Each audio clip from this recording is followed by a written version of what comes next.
magluluto tayo ng ating lunch na buttered shrimp. So, nagsutay lang tayo din ng ating bawang sa ating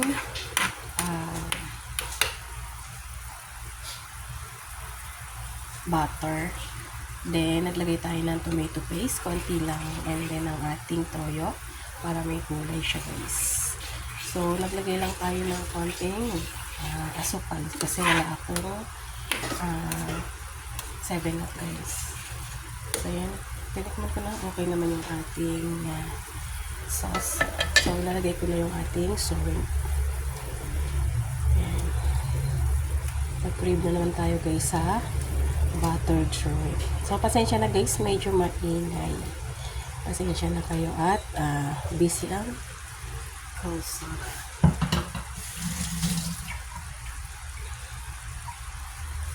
So, mekos-mekos lang yun, guys.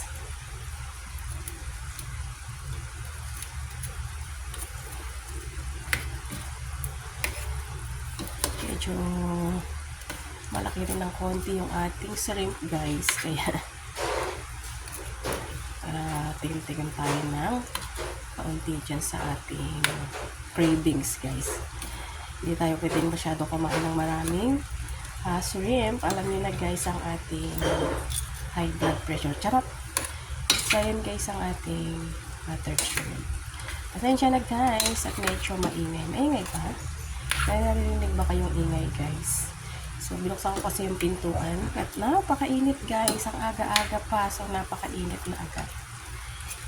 So, yan na maaga ako nagluto. It's almost 10 o'clock, guys. So, parang hindi masyadong mainit.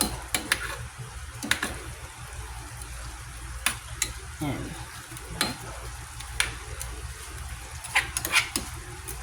Pakulan lang natin yung guys. So,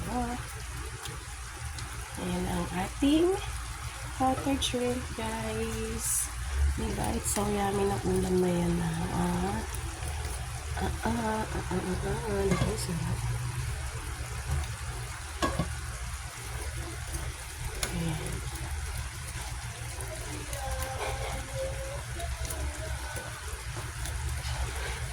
Diba?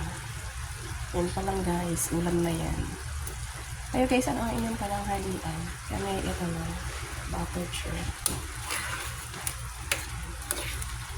Bagong nilagay na ang pag-ay ng bawang, guys.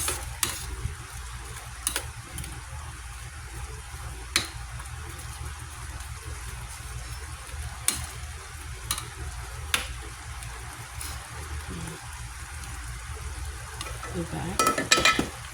So, yummy, yummy, yummy, yummy, yummy, ang ating buttered shrimp.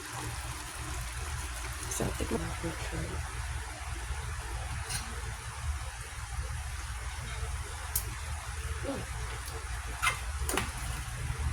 So, yummy.